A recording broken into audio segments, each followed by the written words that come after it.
1950 সালে বিজ্ঞানীরা একটা ইঁদুরের সাথে একটা পরীক্ষা করে। পরীক্ষাটা এমন ছিল যে একটা ইঁদুরকে একটা কাঁচের গ্লাসের মধ্যে রাখলো। তারপর সেই গ্লাসের মধ্যে তাকে কিছু খাবার এবং একটা গ্যাস দেওয়া হলো। মানে গ্যাসটার নাম হচ্ছে ডোপামিন। ডোপামিন কি সবাই হয়তো বুঝবেন না। ডোপামিন হচ্ছে এমন একটা জিনিস যেটা মানুষের মস্তিষ্কের ভিতরে ঢুকে তাকে আরামদায়ক করে, তার নামই হচ্ছে ডোপামিন। তো ডোপামিন রাখা হলো। তারপর সেই গ্লাসের মধ্যে আরেকটা জিনিস রাখা হলো, সেটা হচ্ছে নারী, মানে একটা মেয়ে ইঁদুর। তো তারপর তাকে পরীক্ষাটা করার জন্য রেডি করা হলো। তাকে গ্লাসের মধ্যে রেখে এবং 3টা জিনিস দিয়ে তাকে বন্দি করে দেওয়া হলো। তো বন্দি করে দেওয়ার পর তাকে মানে সে খাবার খাইতেছে, নারীর সাথে মেলামেশা করতেছে।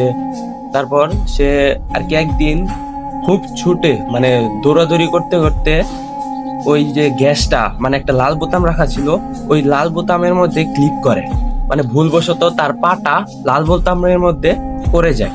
তখন সেই লাল বোতামের মানে লাল বোতামে চাপ লাগার কারণে সে আর কি তার মাথার ভিতরে ওই ডোপামিনটা কানেক্ট হয়ে যায়। তো ডোপামিনটা কানেক্ট হওয়ার পরে সে আর কি ভাবতে থাকে যে এই ডোপামিনটা মানে এই লাল বোতামে চাপার কারণে তো আমি খুব আরাম পাচ্ছি। তো সে ওই প্রতিদিনই এই লাল বোতামের মধ্যে চাপতে থাকে, কিন্তু সে কোনো খাবার খায় না, নারীর সাথে কোনো মেলামেশা করে না। তো একদিন প্রতিদিনই সে লাল বোতামের মধ্যে চাপ লাগে এবং সে আরামদায়ক মানে আরাম পাইতে থাকে। তখন সে আরাম পাইতে পাইতে একদিন খুব শুকিয়ে যায়, কারণ খাবার খায় না, কোনো মানে একা বসে সে খায় শুধু ওই লাল বোতামের মধ্যেই চাপতে থাকে।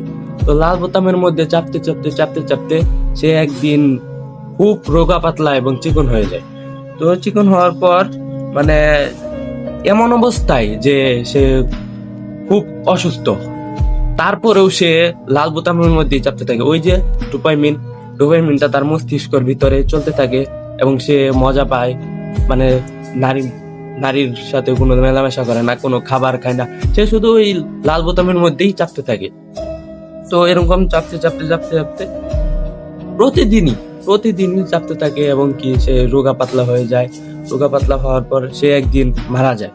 মারা যাওয়ার আগ মুহূর্তেও তার পাটা ওই লাল বোতামের মধ্যেই পড়ে থাকে, মানে মারা যাওয়ার 1 সেকেন্ড আগেও সে লাল বোতামটাই চাপতেছিল। তেমনি ভাই, আমরা যেই হাতে ফোনটা, এই ফোনটাই আমাদের ডোপামিন। মানে আমরা ফোন সারাদিনই এমনকি ফোন নিয়ে খাবার খাই এবং কি সিনেমা ভিডিও ইত্যাদি দেখে থাকি। তেমনি ওই ডোপামিনই হচ্ছে আমাদের হাতে থাকা ওই স্মার্টফোনটা। তো তেমনি আমরা কোনো খাবার খাই না, মানে সারাদিনই ফোনটা হাতে নিয়ে বসে থাকি। তেমনি ওই ইঁদুরের দশা, যেমন আমরা মানুষ আর ওই যে ইঁদুরটা আর আমরা এসে মানুষ, তেমনি আর ডোপামিন হচ্ছে আমাদের ওই যে হাতে থাকা স্মার্টফোন।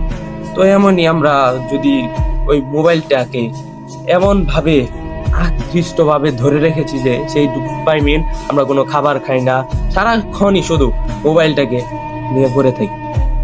তো আপনাদেরকে আমি বলতে চাই যে ডোপামিন হচ্ছে এমন একটা জিনিস যে আপনার মানে মাথার ভিতরে ঢুকে আপনাকে আরামদায়ক করে।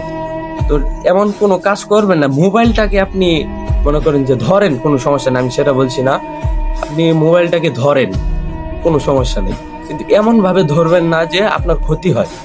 তো এভাবে ভালো থাকবেন।